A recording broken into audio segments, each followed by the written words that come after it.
El día de hoy nos llamaron la atención dos comentarios de dos periodistas distintos, de la diferencia, casi contrapuso la política de bienestar con la política socialista. Pues yo creo que hay un error, porque toda la política socialista, o que se ha aplicado en los países socialistas, es política del bienestar. Solo que en el caso de los países capitalistas, el periodo un periodo en el cual se puede llamar capitalismo de Estado, es decir, el Estado interviene a favor de los más desprotegidos.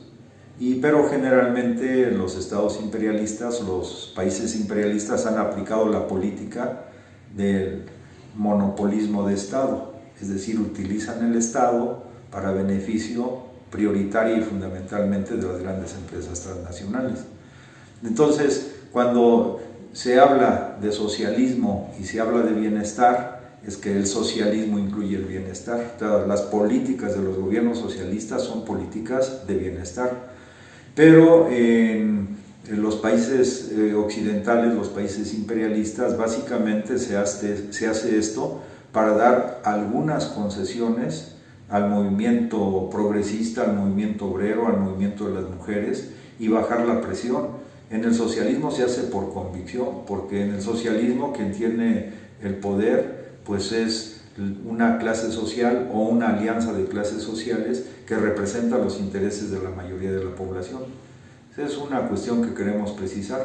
Por otro lado, en el tema de la política del bienestar, queremos decir que México, con sus formas propias, desde antes de eso, sobre todo en el gobierno del general Lázaro Cárdenas, se aplicó una política que, más que política de bienestar o identificada como tal, aunque sus resultados redundaron en bienestar del pueblo, fue una política del nacionalismo revolucionario, es decir, de acuerdo al artículo 27 y 28 constitucionales, sobre todo el 27, dado que se establece que todo lo que esté comprendido en los límites del territorio nacional, suelo, subsuelo, aguas, etcétera, es propiedad originaria de la nación mexicana, pues de ahí es la base para que el gobierno del general Cárdenas pudiera llevar a cabo las expropiaciones, por ejemplo, del petróleo o de los ferrocarriles, y ponerlo al servicio de las necesidades de nuestro pueblo y de los intereses de la nación mexicana.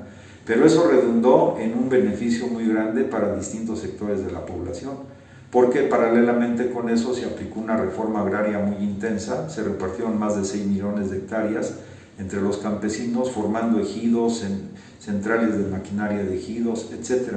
Es decir, el general Lázaro Cárdenas, y antes también ya se había iniciado un proceso de reforma agraria en gobiernos anteriores, antes de que surgieran las políticas en Europa o en Estados Unidos de lo que se llama gobiernos o políticas del bienestar. Quiero decir que en México no tuvo nada que ver las tesis de Keynes con la aplicación que hizo sobre todo el general Cárdenas y, repito, algunos gobiernos anteriores en estos temas. Entonces, otra precisión. Por otro lado, el licenciado López Obrador, el presidente de la República, respondió en el tema del socialismo que efectivamente, por ejemplo, el primer país socialista del planeta pues es la Unión de Repúblicas Socialistas Soviéticas, que aplicó no la llamada política del bienestar, sino una política a favor de los intereses del pueblo que redunda en su bienestar. En el tema de Estados Unidos, el presidente planteó que efectivamente el movimiento feminista estuvo luchando desde ya tiempo atrás por los derechos de las mujeres, pero el partido que en ese momento enarboló, impulsó y desarrolló esta lucha, al lado de las mujeres, pues fue el Partido Socialista de Estados Unidos. O sea que por las distintas vías que veamos, o sea, el tema del socialismo es que va siempre acompañado del bienestar del pueblo.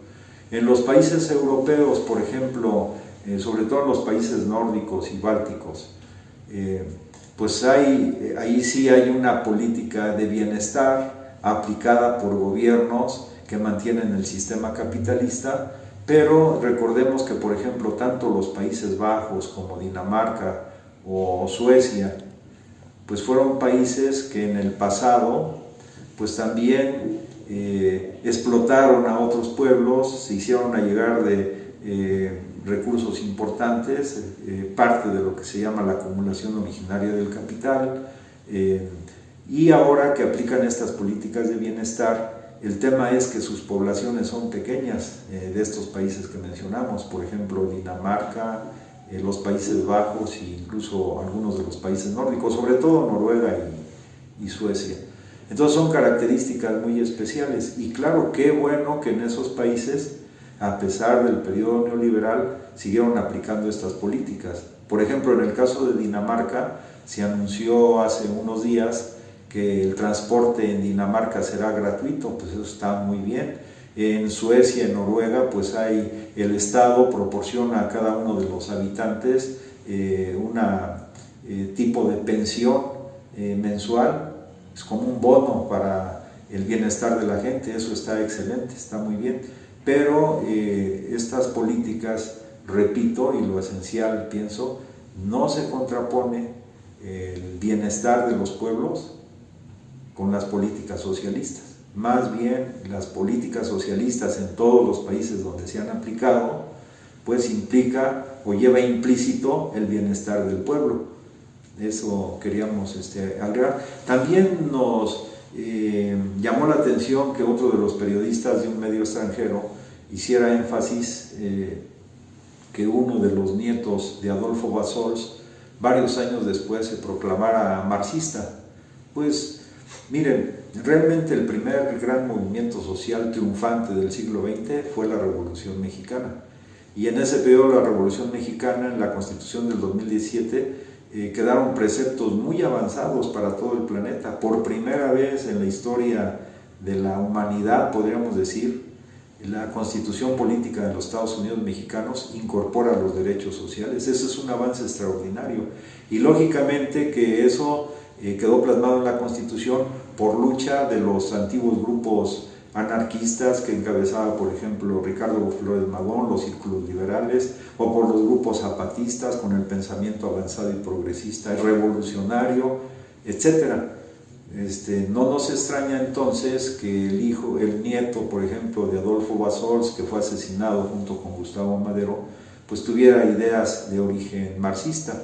No nos extraña tampoco, por ejemplo, que en 1923, por primera vez en la historia de México, se diera el voto a las mujeres, pero eso se dio en Yucatán, donde gobernaba precisamente Felipe Carrillo Puerto, que era miembro del Partido Socialista del Sureste. Eso permitió que algunas mujeres llegan a ser diputadas o presidentas municipales o regidoras en el estado de Yucatán, pero porque había un partido que, repito, era el Partido Socialista del Sureste, del cual Felipe Carrillo Puerto pues formaba parte y era dirigente. Entonces cierro el tema diciendo que la orientación de los partidos socialistas, de los gobiernos socialistas, lleva implícito dentro de su programa el bienestar de la gente. Pues agradezco mucho su atención, les deseo que tengan un buen día. Y si les gusta lo que comentamos, pues nos pueden seguir en las redes que van a aparecer en la pantalla.